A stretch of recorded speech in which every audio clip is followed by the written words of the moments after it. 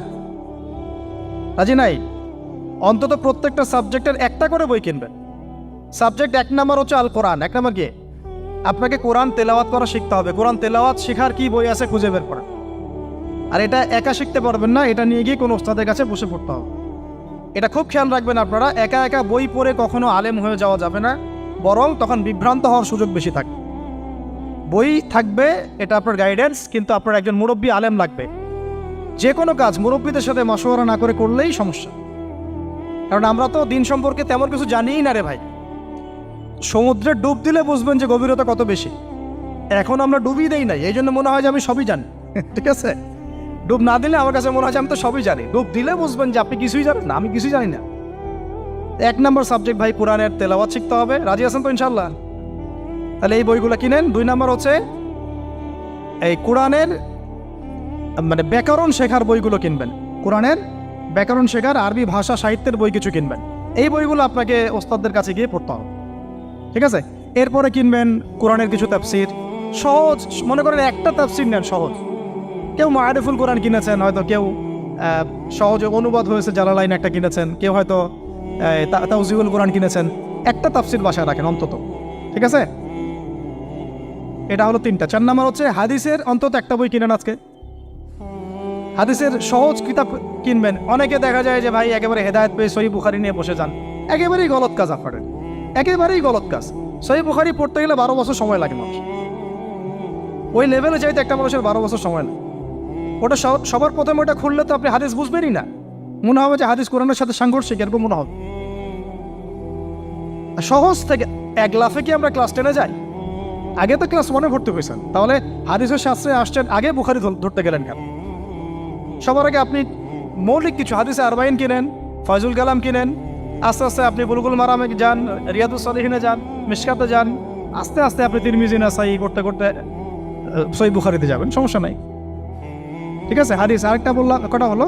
4টা-5টা। হ্যাঁ, আগে বলি কোরআন, আরবি ভাষা সাহিত্য, তারপরে তাফসীর আর হাদিস। 4টা বলেছে।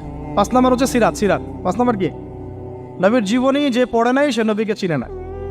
নবীর জীবনী না পড়লে না কোরআন বুঝতে পারবে না আর হাদিস বুঝতে পারবে। তো নবীর জীবনের অন্তত একটা বই কিনে যান এখান থেকে, অন্তত একটা। 60টা কি 70টা নবীর জীবনী আছে এই বইমেলাগুলোতে, খুলে দেখেন। আমার কাছে সবগুলোই আছে। এই চট্টগ্রামে ভাইরা যখন ছিলেন লালখানে কয়দিন আগে, আমি ভাইদের কাছ থেকে বই কিনেছি, নিজে কিনেছি প্রায় 70,000 টাকা একদিনেই। আর ওনারা আমাকে হাদিয়া দিয়েছেন মনে হয় আরো 30,000 টাকার হবে।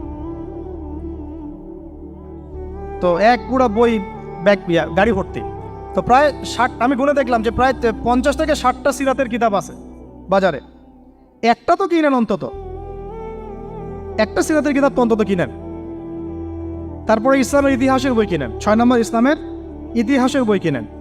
7 নম্বর ইতিহাস না জানলে কিন্তু আমরা শেকড় চিনতে পারবো না। 7 নম্বর হচ্ছে এই 4 খলিফার জীবনী, সাহাবীদের জীবনী, তাবেঈনদের জীবনী, ইমামদের জীবনী, এগুলো কিনেন। 8 নম্বর হচ্ছে ইসলামী অর্থনীতির কিছু বই কিনেন, ইসলামী অর্থনীতির। 9 নম্বর হচ্ছে এই ইসলামিক জিও পলিটিক্সের কিছু বই কিনেন। এই বইগুলো কিছুটা কম, আমি এটা ভাইদেরকে বলবো যে এগুলো ছাপানোর চেষ্টা করেন বেশি বেশি। আর 10 নম্বর হচ্ছে ইসলামী ফিকহের যে মাসলা মাসাইলগুলো জানার জন্য কিছু বই আছে, এইগুলো। এই 10টা সাবজেক্টের বই একটা একটা করে কিনে বাসায় চলে। আর একটা নসিহত করব, বরেণ্য আলেমদের বই পড়বেন। মানে আমি একটা বই ধরেন কালকে বের করে ফেললাম, ভাই আবু তো আদনান ভাই লিখছে বলেই যে আপনাকে ওটা কিনতে হবে জরুরি না, এটা জরুরি না। সবার আগে আপনি বড় বড় বরেণ্য আলেমদের বইগুলো আগে পড়বেন। তারপরে আপনার একটা মেজাজ এমনি তৈরি হয়ে যাবে যে কোনটা হক আর কোনটা বাতিল এটা আপনি নিজেই বুঝতে পারবেন তখন।